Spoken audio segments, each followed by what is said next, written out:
Прикинь, хозяин оставил нам свой стрёмный холодильник. Может, тут и лед есть? Тут чертова крепость одиночества. Это еще что? Что там? У него в боку копья, что ли? Что? Интересно, что там еще есть в морозилке? О боже. Офигеть. Там же затерянная цивилизация.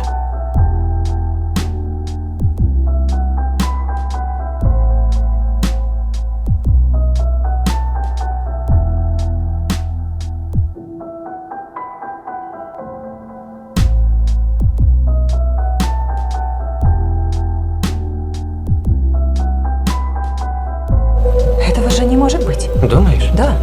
Это же средневековый город. И?